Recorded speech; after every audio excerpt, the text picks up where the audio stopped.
রান্নার জন্য আজকে এখানে কচুর কাঠ নিয়েছি, কচুর কাঠ ভাজি করব। তো এটা খেতে অনেক ভালো লাগে, রান্না করলেও ভালো লাগে, ইলিশ মাছ দিয়ে তো রান্না করলে অনেক মজা। তা আমি এটা আজকে ভাজি করতেছি। এখানে আমি রসুন, তারপরে টমেটো, কাঁচামরিচ, পেঁয়াজ, রসুনের কোষ দিলাম একটু বেশি করে, কারণ কচুতে অনেক সময় গলা ধরার সম্ভাবনা থাকে। তা আমার আবার ধরে না, তারপরে একটু রসুন বেশি করে দিলাম আর রসুন পেস্টও দিলাম, দিয়ে এখন ভাজি করব।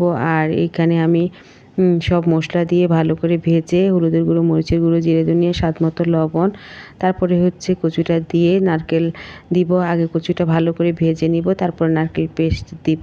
তো নারকেল দিয়ে কচুটা ভাজি করি আমরা, খেতে ভালো লাগে। আর মাছ ভুনা করব। তো শর্টকাটভাবে আজকে রান্নাটা শেয়ার করতেছি, কারণ আজকে কিছু কথা বলতে চাই আপনাদের সাথে। কথা বলতে হচ্ছে যে আজকে আমার ইউটিউব চ্যানেলে 2টা বছর পূর্ণ হবে, জুলাইয়ের 28 তারিখ। আজকে আপনাদের সাথে ব্লগটা দিয়ে দিচ্ছি, কারণ আজকে আমার ইউটিউব চ্যানেলের বললাম 2 বছর। তো এখনও কোনো সাফল্যই আসেনি, কোনো কিছুই না। তারপরও আমি ব্লগ শেয়ার করি আপনাদের সাথে। কষ্ট করে যাচ্ছি, কষ্ট করলে হয়তো একদিন সাফল্য ইনশাল্লাহ আসবে।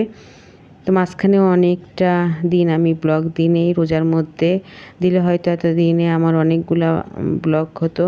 দিনেই আমি একটু মানে অসুস্থই ছিলাম। আবার এর আগেও আমি যখন ইউটিউব চ্যানেল চালু করি তখনও মাঝখানে আমি অসুস্থ হয়ে পড়লাম, আমার হাতে সমস্যা ছিল। এজন্য ব্লগ শেয়ার করতাম না, কিন্তু ব্লগ শেয়ার করতাম না বললেও হবে না, আমি শর্ট শেয়ার করতাম, মানে বড় ব্লগ শেয়ার করতে পারতাম না। ছোট ছোট শর্ট শেয়ার করে আমি আমার মানে চ্যানেলটা রানিং রেখেছি। তারপরে এখন পর্যন্ত এই তো চালিয়ে যাচ্ছি। আর এখন আমি একটু বড় ব্লগ শেয়ার করি, কারণ এখন একটু হাতের সমস্যা কমেছে এজন্য। আর এই তো কথা বলতে বলতে আপনাদের সাথে এখানে আমার রান্না বান্নাও কমপ্লিট। বললাম না, শর্টকাটভাবে আমি রান্না শেয়ার করলাম। আর এখানে কেক বানাচ্ছি। তো আমি যেভাবে বাসায় কেকটা বানাই সেটা আপনাদের সাথে একটু দেখাচ্ছি। তা আমি কেক বানাতে পারি, কেকেরও একটা লম্বা জার্নি আছে আমার এই কেক বানানো নিয়ে। আমি কেক বানাতেই পারতাম না, আমি অত চেষ্টা করতাম কেক বানানো শেখার জন্য নিজে নিজে, কিন্তু হতো না। যখনই বানাতাম তখনই দেখতাম যে হয় চিপসে গেছে, আর না হলে কেক ভিতরে আপনার কাঁচা থেকে গেছে, কোনো না কোনো একটা সমস্যা হতো। কিন্তু আমি হাল ছাড়িনি, আমি কেক বানাবোই বানাবো। ইউটিউবে দেখি অনেকে কেকের মানে দেখি কি ইউটিউবে তো প্রচুর ভিডিও আছে, কিন্তু আমি সেগুলো দেখতাম না। আমার কথা হচ্ছে আমি নিজে থেকে কেক বানানো শিখবো, নিজে থেকে চেষ্টা করব। পরে এরকম করতে করতে আমি আমার একটা বিটার কিনেছিলাম বাংলাদেশ থেকে, সেটা নিয়ে এসেছিলাম। সেটা দিয়ে কেক বানাতে শিখতে শিখতে যাই, সেটা একদিন ভিতরে আগুন ধরে সেটা জ্বলে গেল। যাক, আমার কেক বানানো বন্ধ ছিল 2 দিন। 2 দিনের মাথায় আমি আবার সঙ্গে সঙ্গে আবার এখান থেকে বাজাজের একটা এই যে এই বিটারটা কিনলাম। 1600 টাকা না 1700 টাকা দিয়ে ইন্ডিয়ান রুপিতে কিনলাম। কেনার পরে তারপরে সেদিনই রাত্রে থেকে আবার আমি কেক বানানো শুরু করে দিই। কেক আমাকে শিখতে হবে, কত যে ডিম নষ্ট হয়েছে। তারপরে আমি কেক বানাতে একদম মানে সফল হয়ে গেছি। কেক বানানো নিজে নিজে কেক বানানো শিখে ফেলেছি। তারপরে আমি কেক বানিয়ে কেকের মধ্যে পেস্ট্রি করে তারপরে আমি আমার পেজ আছে, পেজে ওখানে শেয়ার করি, মানে আমার ফেসবুক পেজে দুই একটা বানিয়ে ছবি তুলে তুলে ওখানে দিলাম। তারপরে আপনার আবার অনেকজনকে বানিয়ে খাওয়ালাম, নিজেরা বাসায় বানিয়ে খেলাম। এই ছেলের বার্থডেতে নিজে কেক বানালাম। তো তারপরে কেক আমি বানাতে সফল হয়েছি, আর এখন আমি একদম সুন্দরভাবে কেক বানাতে পারি। এখন আর কোনো কষ্ট হয় না। মানে কোনো কিছু যদি আপনার চেষ্টা থাকে, সেটা যদি আপনি মনোবল দিয়ে করে যান, তখন দেখবেন আপনি সেখানে সফলতা পাবেন। তো সেরকমই আমার ইউটিউব চ্যানেলে আমি এখন পর্যন্ত সফলতা পাইনি। 2টা বছর আমি এখনও কাজ করে যাচ্ছি, সামনের দিকে ইনশাল্লাহ কাজ করে যাব, কিন্তু জানি না কখন সফলতা আসবে।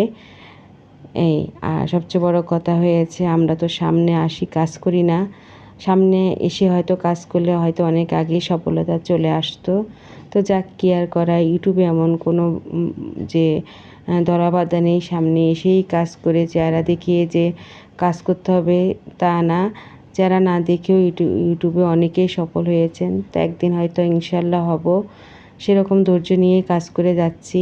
আর অসুস্থতার কারণে মাঝে মাঝে গ্যাপ যায়।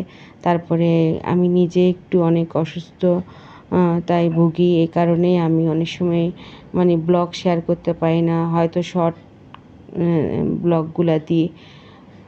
তারপরেও আমি আমার ইউটিউব চ্যানেলটা রানিং রেখেছি নিজে। যখন এখানে থাকি ইন্ডিয়াতে, তারপরে একা একা কী করব, তাই নিজে ইউটিউব চ্যানেল খুলে তারপরে সময় কাটান, মানে কাজ শেষে সারাদিনে যেন একটু সময়টা কাটে, সেজন্যই খোলা। তো যাক, এখন পর্যন্ত আমি চ্যানেলটা দাঁড়িয়ে রেখেছি, রানিং রেখেছি।